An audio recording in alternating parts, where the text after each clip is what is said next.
Key concepts in discourse studies. In this video, we will discuss about the key concepts that are used in discourse studies. Let's start. Key concept in discourse studies. In this video, we try to understand the key concepts or ideas that are used to understand or analyze discourse studies. Number one, discourse. Discourse is a language in use. It may be spoken, written, or multimodal, shaped by context. So, discourse means language in use. It may be in any form. For example, a political speech, a WhatsApp chat, or classroom discussion, and so on. Maybe. Next one is context. Context definition, context, the situation, culture, time, and place in which communication happens. For example, it may be situational context based on physical or social setting. It may be cultural context based on shared values, norms, traditions. It may be historical context based on past events, creating or influencing meanings. For example, say, it's cold in here could be a weather comment or a hint to close the window, depending on context. So, how the context plays a role in shaping the meanings or understanding the meanings. Next one is talk and text.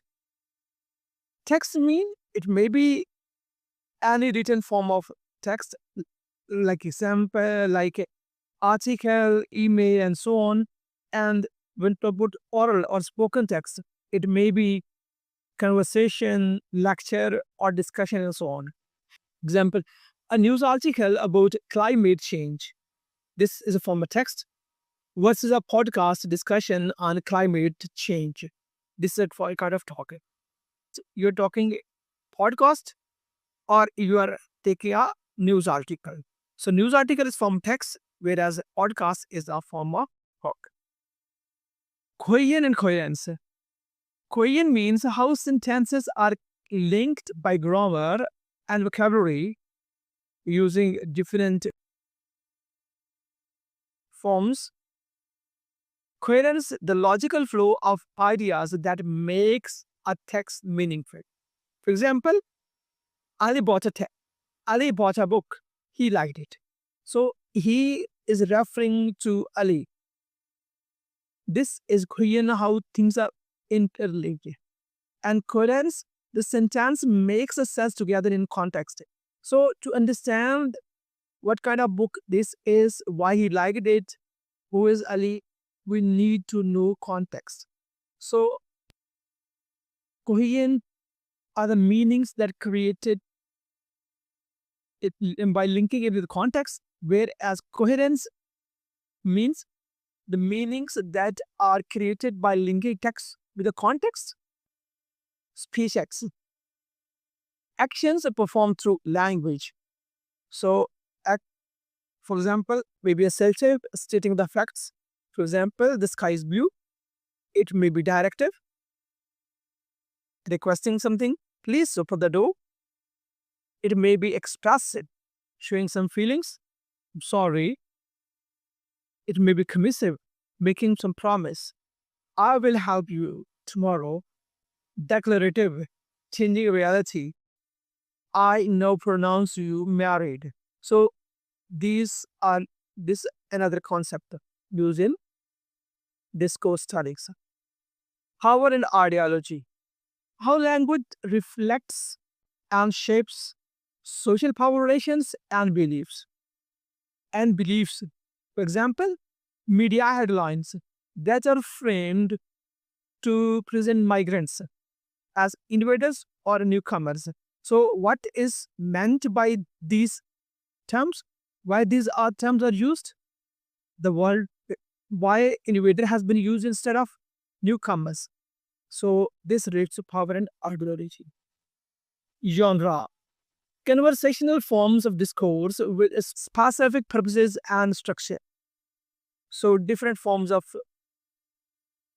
discourse. Maybe news reports, maybe academic papers, maybe legal contexts, social media posts, or so on.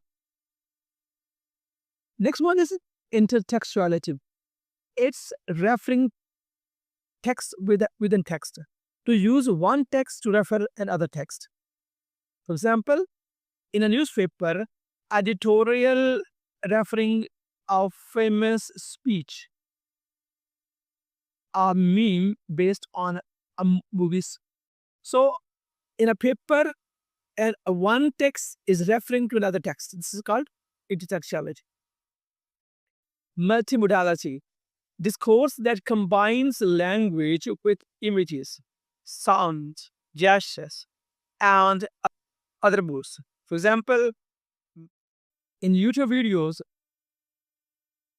speech in YouTube videos, there may be some captions, background music, visuals, and so on. Next one is critical discourse analysis, a research approach focusing on how discourse produces and reproduces power, inequality, and social change. For example, realizing how news coverage portrays gender role. So, to identifying ideology behind it, portraying the role. So, if I conclude, discourse studies is not just about words, it's about how language interacts with context, culture, power, and ideology to create meanings. So, the language creates meanings based on context, culture, purpose, and so I hope you have understood it.